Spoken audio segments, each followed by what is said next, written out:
Next देखिए, root mean square value.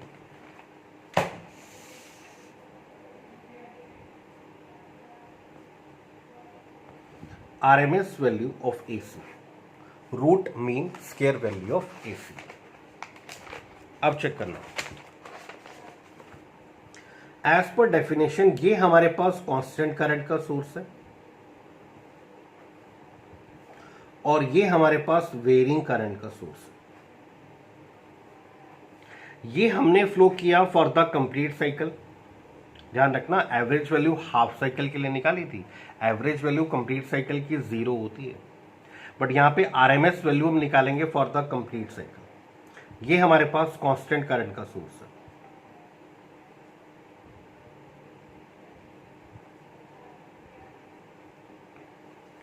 देखिए, as per definition इसका हीट जनरेटेड कितना, H is equal to I square R T.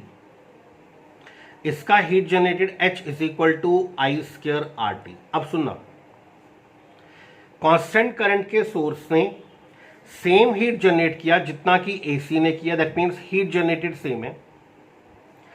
Same resistance में, that means R same है। Same time में, that means T same है। Same heat generate कर रहा है, H सेम है, सेम रेजिस्टेंस में R सेम है, सेम टाइम में T सेम है, तो ऑब्वियस है कि ये करंट और ये करंट दोनों की वैल्यू सेम होगी। तो यहां पर वो आपसे कहता है the RMS value of alternating current, इसकी RMS वैल्यू, इसकी RMS वैल्यू उस कांस्टेंट करंट के बराबर होगी, इसकी RMS वैल्यू उस कांस्टेंट करंट के बराबर होगी जो सेम हीट जनरेट कर रहा है जितना कि AC करता है, सेम रेजिस्टेंस में, सेम टाइम में। तो as per definition the RMS value of alternating current, the RMS value of alternating current is given by, is equal to, is given by that constant current which would generate the same amount of heat, जो same heat generate करे in the same resistance in the same time as is generated by AC when passes through the same resistance for the same time। तो अगर दोनों same heat generate करते हैं तो इसकी constant value और इसकी कंप्लीट साइकिल की वैल्यू एक दूसरे के इक्वल होंगी और इसकी कांस्टेंट वैल्यू को आप बोलेंगे AC की RMS वैल्यू। अब इसने कितना हीट जनरेट किया in complete cycle is H is equal to I square R T. इसकी हमारे पास कौन सी वैल्यू रहती है, इंस्टेंटेनियस वैल्यू कितना, I is equal to I not sine omega T. आप एज्यूम कीजिए during small time dt let the current is to remain constant. Small time dt के लिए मान लीजिए करंट कांस्टेंट है, तो स्मॉल हीट जनरेटेड कितना होगा, dH is equal to I square R D T. Small heat generated in small time dt is I square R D T. Put करना यहां पे, तो small heat generated is I कितना, I not sine omega T. Small heat generated I not square R sine square omega T D T. ये हमारे पास small heat generated by AC in small time dt। Solve कर लीजिए इसे, dH is equal to I not square R sine square omega T is 1 minus cos 2 omega T by 2। This is small heat generated in small time dt। Now total heat generated in complete cycle integrating both sides, total heat generated in one complete cycle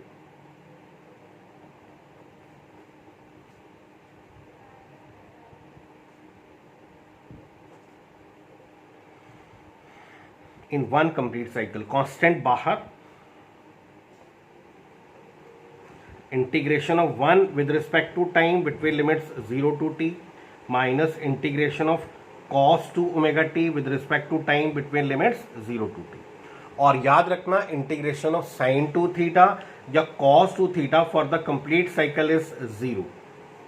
sign या cos की complete cycle के लिए integration is 0, sine 2 omega T या cos 2 omega T for the complete cycle is 0। Integration of dt is t, time is replace by upper limit minus lower limit.